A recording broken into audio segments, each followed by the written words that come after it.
Voilà, donc c'est juste un peu un petit mot d'introduction.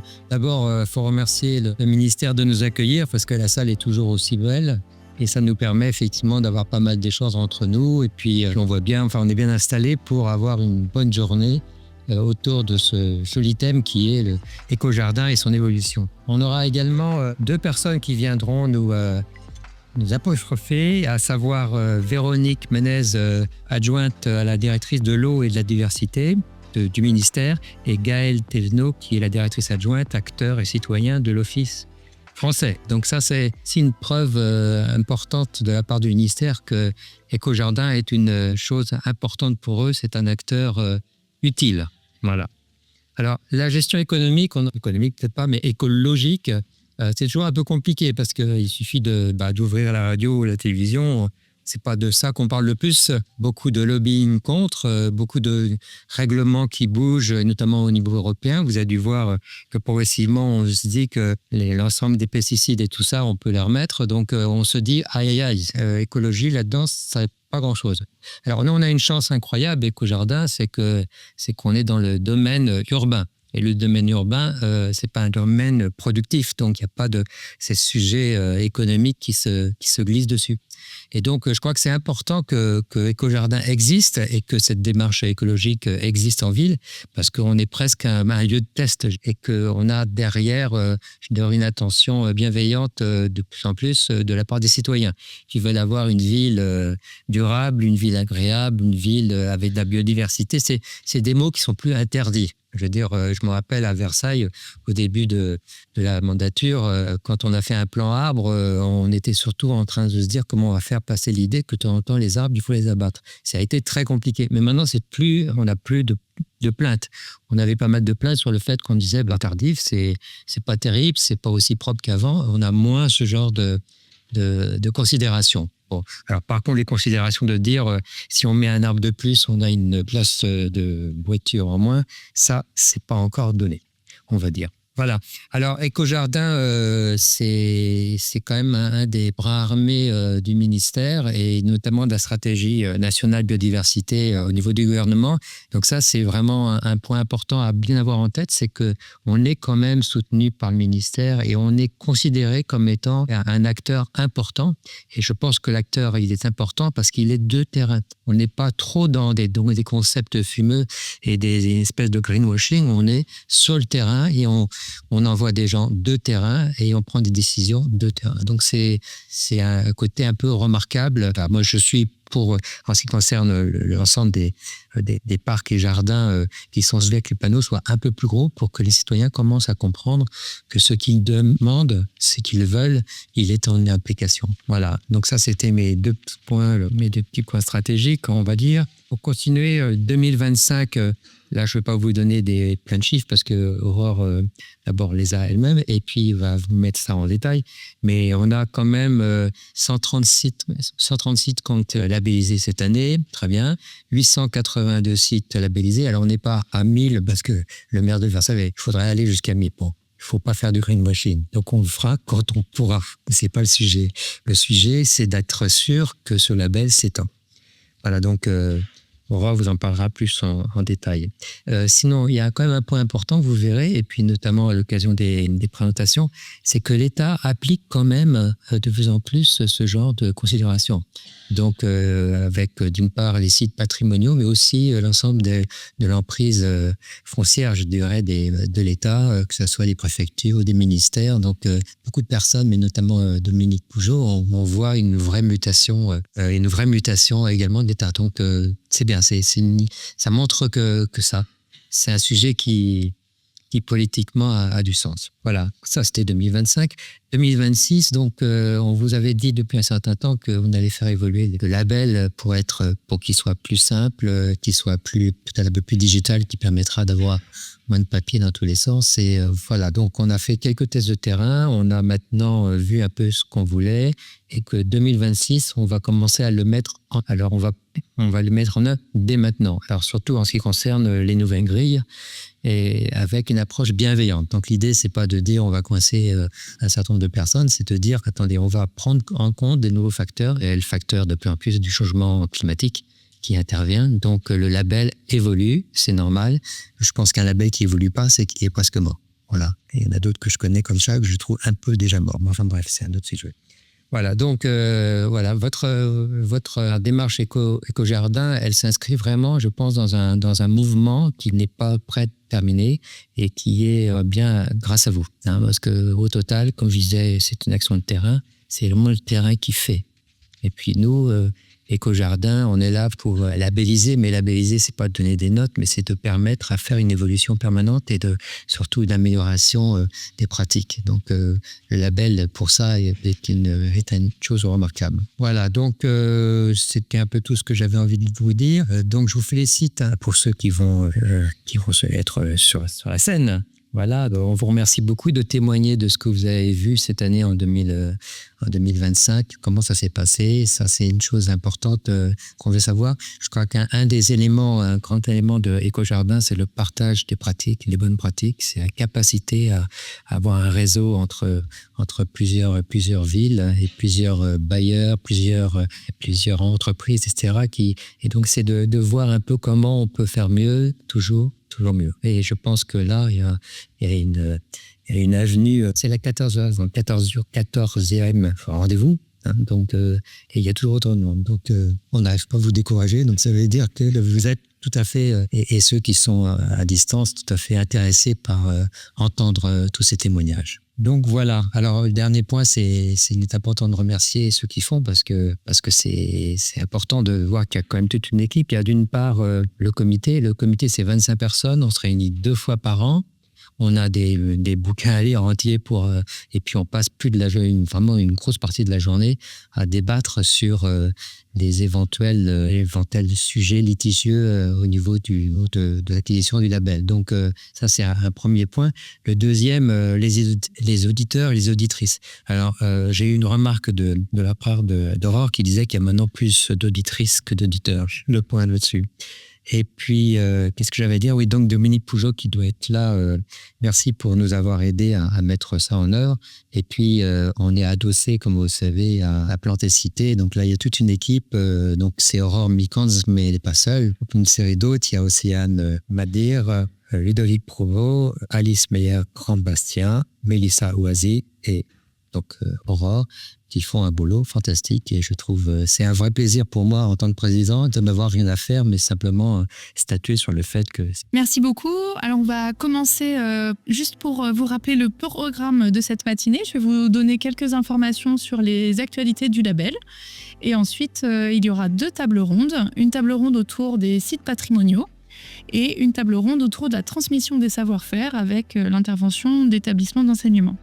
Et on terminera la matinée sur la période de remise des certificats et d'allocution aux labellisés. Alors sans plus attendre les actualités du label Éco-Jardin, je vais tout d'abord vous présenter, comme à l'accoutumée, quelques chiffres clés de 2025 sur la session de labellisation. Donc comme François Darchy l'a dit, il y a 882 sites labellisés Éco-Jardin à ce jour, de 168 gestionnaires différents. J'ai fait un petit travail de calcul un peu statistique. 42% de ces gestionnaires sont des collectivités, 32% des entreprises, 18% des établissements d'enseignement. Et cette année, j'ai essayé de faire apparaître les autres établissements publics, puisque les établissements d'enseignement peuvent être aussi des établissements publics. Et donc, représentants de l'État, des ministères et de ces établissements publics, ils représentent 8% cette année. Il faut savoir que sur l'ensemble des nouveaux gestionnaires qui ont candidaté à Éco-Jardin, la moitié proviennent de l'État et de ses établissements publics cette année. Et l'ensemble des surfaces labellisées représente un peu plus de 127 km² en superficie. Sur cette année, il y a eu 131 sites labellisés, à peu près une égale répartition entre les nouveaux sites et les renouvellements. C'était en tout 68 gestionnaires différents, c'est plus de 2 fois le nombre de gestionnaires de l'année dernière, dont 29 nouveaux. Et là, c'est presque 3 fois le chiffre de nouveau de l'an dernier. La répartition, elle est portée en premier lieu par les collectivités, ensuite les entreprises, les établissements d'enseignement et donc les autres établissements publics, c'est le dernier. Puis ensuite, on a des bailleurs et des particuliers qui complètent le panel. En matière de typologie, La première typologie représentée, mais qui est plutôt en diminution par rapport aux autres années, c'est celle des parcs et jardins, parcs et squares, avec 37%. Elle est suivie par les établissements industriels et commerciaux, donc les sièges d'entreprises ou des sites gérés par des entreprises. Et ensuite par les établissements socio-éducatifs et les cimetières. Cette année, il y a eu beaucoup de cimetières qui ont candidaté à Éco-Jardin. Et donc, ça fait changer un petit peu la proportion de ces sites. Vous allez voir une série un échantillon de ces typologies aujourd'hui dans les différentes tables rondes. C'était à peu près tout ce que je voulais dire pour les chiffres de cette année. Et les autres nouveautés qui ont marqué l'année 2025, c'est en premier lieu l'apparition d'un nouveau site internet. Le site Éco-Jardin a fait peau neuve avec une version plus ergonomique, plus de fonctionnalités dans vos espaces personnels, avec des informations de compte qui sont plus complètes pour faciliter la gestion administrative des candidatures. On vous propose aussi une nouvelle fonctionnalité qui vous permet d'être co-auteur et donc de suivre le devenir des candidatures de sites à plusieurs. Et on a cherché à simplifier le formulaire de candidature en n'ayant qu'un seul formulaire à remplir et plus deux comme c'était le cas auparavant. Et en mettant à votre disposition, du coup, rassemblant toutes les pièces justificatives que vous pouvez être amené à utiliser dans une bibliothèque de documents pour que vous puissiez les attribuer à plusieurs sites si ces pièces sont communes à différentes candidatures. On en a profité pour faire un petit toilettage graphique et vous proposer un site qui soit plus lisible, plus accessible également et on espère plus attractif. Alors je vous rappelle un petit point, parce que c'est peut-être le cas pour certains d'entre vous. Vous avez dû recevoir un message à la parution du nouveau site qui vous invitait à vous reconnecter lors de votre première connexion sur ce nouveau site. Donc si vous n'avez jamais vu cette interface, c'est que vous ne vous êtes pas connecté sur le nouveau site. Il est paru en fin d'été de l'année dernière. Il faut réinitialiser votre mot de passe. Donc, c'est normal que votre couple identifiant mot de passe ne fonctionne plus. Vous cliquez simplement sur réinitialiser votre mot de passe et vous pourrez accéder ensuite au site. Et je vous invite à aller voir dans la rubrique Mon compte pour compléter les informations personnelles qui ont été enrichies pour faciliter votre candidature. Et si vous avez des questions, vous n'hésitez pas à contacter la boîte mail qui est dédiée au label Éco-Jardin, contact@label-ecojardin.fr. Et c'est Damien Provandier ou moi-même qui pourront vous répondre sur vos interrogations. Et peut-être le moment le plus attendu, donc comme François l'a mentionné, l'année 2025 a été consacrée à l'élaboration d'un nouveau référentiel et de nouvelles grilles. Et donc je vais vous en dire quelques mots avec un premier élément de calendrier pour la mise en place de ces évolutions. Donc les évolutions, elles avaient dans principe l'idée d'avoir un travail à la fois sur le fond et aussi sur la procédure, pour d'un côté actualiser les connaissances, les mettre au goût du jour des nouveaux enjeux urbains et parfois simplement de faire une actualisation en matière de vocabulaire. Il y a des choses qui pouvaient être présentes dans le label Éco-Jardin, mais aujourd'hui, on n'en parle plus comme il y a 15 ans quand on a créé la première version du référentiel. Et puis c'est bien aussi l'idée d'intégrer et de rester à l'avant-garde pour mieux accompagner la progression des pratiques, valoriser les efforts d'amélioration continue pour les renouvellements dans le cadre d'une candidature, et puis aussi renforcer l'exigence des critères. Alors le travail conduit, il a porté sur trois grandes briques qui constituent Éco-Jardin. Le référentiel et les grilles d'évaluation qui sont comme les deux pièces d'un puzzle qui se répondent. Les grilles d'évaluation comprennent les critères qui sont évalués pour vous-même et dans le cadre d'une candidature au label. Et ces critères sont décrits et détaillés dans le référentiel. Et puis on a eu un travail particulier sur les critères essentiels qui sont le socle de la gestion écologique avec un double objectif, donc trouver la bonne ligne de crête entre le fait de rester accessible, parce que l'idée c'était bien de toujours accompagner les gestionnaires vers de meilleures pratiques sans en laisser une grande partie sur le côté, donc rester accessible et néanmoins renforcer l'exigence des critères, couvrir l'ensemble des domaines de la gestion écologique qui sont développés dans le référentiel, ce qui n'est pas le cas avec les critères essentiels actuels, et puis aussi proposer des critères essentiels au moment des renouvellements pour acter le principe d'amélioration continue qui est cher au label Écojardin. Et donc ce travail a été porté à Plantécité par Sarah Fortin, que j'ai aperçue dans la salle et que je remercie pour son investissement. Je vous présente quelques grandes lignes du contenu. Je ne vais pas détailler l'ensemble des critères. Là, j'ai donné quelques mots-clés sur les différents domaines que vous reconnaissez certainement qui composent Écojardin. Donc, ils sont au nombre de 7. Et en fait, le travail a été différent selon ces domaines. Il s'est agi en priorité de renforcer les messages qui étaient déjà véhiculés dans Écojardin. Ce n'est pas une révolution, ce travail de révision du référentiel et des grilles. Il y a des choses qu'on a simplement actualisées en matière de vocabulaire, renforcées s'appuyer sur les processus naturels, etc. Mais il y a des domaines qui ont assez peu changé. C'est le cas du socle de la gestion écologique qui porte toujours les mêmes valeurs et les mêmes messages. Donc la rubrique sol, la rubrique eau, la rubrique faune et flore et la rubrique mobilier, matériaux, matériel et engins. Il y a des nouveautés, mais ce n'est pas une révolution. On a plus fait évoluer des domaines qui étaient assez peu développés ou qui avaient des lacunes de plus en plus perceptibles sur la première version du référentiel Écojardin. Donc, il s'agit du domaine planification et intégration du site qui a un nouveau nom qui s'appelle pilotage désormais et qui axe aussi son travail sur le plan de gestion, la préservation du patrimoine existant et l'implication de la diversité des acteurs et des parties prenantes dans la mise en œuvre de la gestion écologique. Également du domaine formation avec plus de travail autour du plan de formation et de la sensibilisation des différentes parties prenantes et des acteurs qui sont mobilisés sur le sujet de la gestion écologique. Et puis, un travail sur l'acquisition de compétences pratiques par les jardiniers qui va au-delà de la liste de thématiques qui était jusqu'à présent présente dans Écojardin. Et enfin, sur la rubrique publique, on a travaillé sur le sujet d'expérience de nature des publics, sur les impacts de la fréquentation, sur la mise en place de zones de libre évolution et sur comment le partage de la gestion et la médiation peuvent améliorer cette expérience de nature. Donc voilà, je pense que vous n'êtes pas surpris dans ce que je vous présente. C'est dans la continuité d'Écojardin, mais vous avez peut-être entendu quelques mots qu'on n'utilisait pas auparavant dans le label. En matière de calendrier, je voulais vous rappeler la période d'inscription pour le label Écojardin. C'est possible de s'inscrire toute l'année. Et il y a 2 dates butoirs en fonction des exigences ou des objectifs que vous avez en tant que candidat.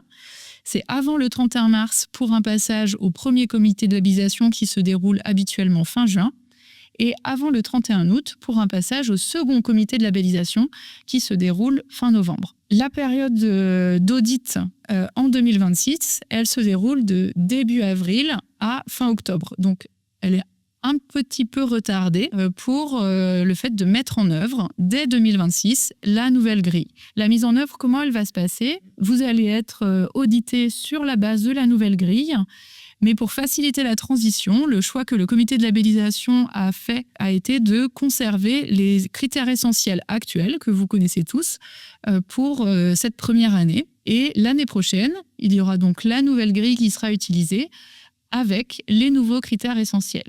Pour accompagner la mise en place de ces nouvelles exigences, et même si, je vous l'ai dit, ce n'est pas une révolution, je vous présente aussi un peu des éléments de communication qui vont avoir lieu prochainement. L'apparition du référentiel et des grilles et l'ensemble des éléments des actions de communication commenceront à partir de la mi-avril et se dérouleront un peu au fil de l'année. Il y aura des rappels régulièrement. Plantécité va organiser un webinaire dédié à ces nouveaux critères qui se déroulera le 30 avril et on pourra vous envoyer à l'ensemble des participants de la journée et également à toutes les personnes qui ont un compte sur le site Écojardin, plus par tous les moyens de communication qu'on sait mobiliser aujourd'hui, le lien pour vous y inscrire si vous souhaitez avoir des informations plus détaillées que celles que j'ai données aujourd'hui sur cette nouvelle grille, les nouveaux critères et les nouveaux critères essentiels. Et puis, pour toute question, s'il y a des questions qui ne peuvent pas attendre le 30 avril, vous pouvez contacter la boîte mail dédiée à Écojardin, donc contact@label-ecojardin.fr. Voilà ce que je voulais vous présenter. Et si vous voulez, on peut prendre quelques minutes de questions avant de passer à la première table ronde de la journée. Je reviens sur la typologie des espaces qui ont été labellisés. Je suis content qu'il y ait les cimetières qui rentrent en compte actuellement. Je fais notamment le lien avec l'ancien plan Ecophyto, là où on pouvait mettre des produits phytopharmaceutiques. Est-ce qu'il y a des axes d'amélioration sur tout ce qui est terrain de jeu, sol sportif, avec le label Éco-Jardin? C'est une très bonne question. Aujourd'hui, les terrains de jeu et les sols sportifs sont inclus dans le label Éco-Jardin, parce que dans les critères essentiels du label Éco-Jardin, il y a des mesures de préservation de la biodiversité, et ces espaces, vraiment les espaces de jeu en soi, auraient du mal à remplir ce critère essentiel de mettre en place des mesures de préservation de la biodiversité, vraiment sur l'espace jeu, je ne parle pas des abords. Et donc, pour l'instant, on a fait le choix on ne peut pas les inclure du fait des critères essentiels qui sont existants dans Éco-Jardin. Pour autant, c'est possible d'améliorer les pratiques sur ces espaces.